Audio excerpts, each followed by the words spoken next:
wabarakatuh. Perkenalkan, nama saya Al-Mukhliska dari Prodi Pendidikan Guru Madrasah Ibtidaiyah dengan NIM 210.209.121 pada mata kuliah Statistik Pendidikan. Nah, jadi di sini saya akan menjelaskan tentang pembagian data. Data dibagi menjadi 3. Yang pertama adalah berdasarkan sifatnya, yang kedua berdasarkan pengukurannya, dan yang ketiga berdasarkan sumbernya. Yang kedua adalah data kualitatif. Data kualitatif itu adalah data yang merujuk pada data yang berupa kata-kata yang berhubungan dengan karakteristik dalam bentuk sifat dan bukan angka. Jenis data ini tidak dapat diukur besar kecilnya dan biasanya diperoleh melalui kegiatan seperti wawancara, pengamatan, diskusi, analisis isi, dan lain sebagainya. Jenis data ini umumnya disampaikan melalui penjabaran kata secara deskriptif. Untuk itu, data kualitatif ini seringkali disebut juga dengan data naratif. Nah, data kualitatif memiliki kelebihan, yaitu mampu menggambarkan objek penelitian secara lebih detail. Meski begitu, penggambaran setiap detail pada objek penelitian dapat menimbulkan sifat yang relatif, yang sangat dapat dipengaruhi oleh subjektivitas dari peneliti. Nah, kemudian adalah data berdasarkan pengukurannya. Data pada bagian ini dibagi menjadi 4. Yang pertama adalah data interval. Nah, data interval merupakan data yang objeknya dapat diurutkan dengan memiliki perbedaan yang sama. Data interval ini tidak termasuk dari bagian data kontinu. Perlu diketahui bahwa data interval ini tidak memiliki nilai nol mutlak. Artinya, jika atribut tersebut memiliki nilai 0, maka atribut itu ada nilainya. Sebagai contoh adalah jika suhu bernilai 0 derajat Celcius bukan berarti tidak ada suhunya, melainkan suhu yang bernilai 0 derajat Celcius itu berarti lebih rendah dari 1 derajat Celcius. Yang kedua adalah data rasio. Data rasio merupakan data yang terurut dengan selisih yang sama di setiap datanya. Hampir sama dengan data interval, data rasio juga merupakan bagian dari data kontinu.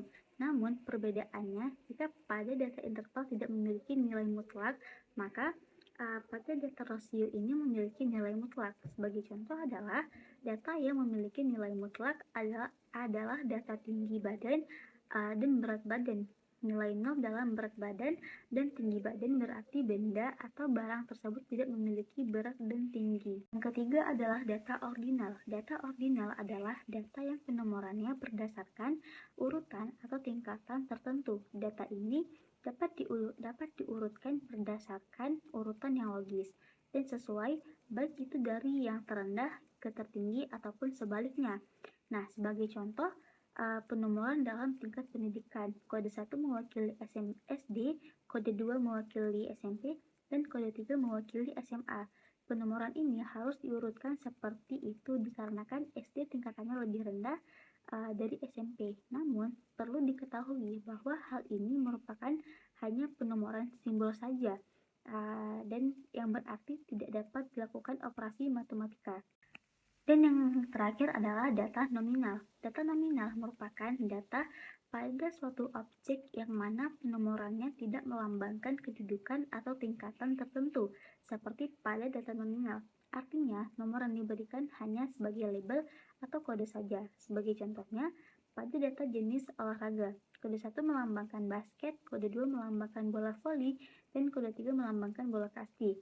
Yang mana penomoran dalam hal ini dapat ditukar tanpa memperhatikan kedudukan antara masing-masing jenis olahraganya. Yang terakhir adalah data berdasarkan sumbernya.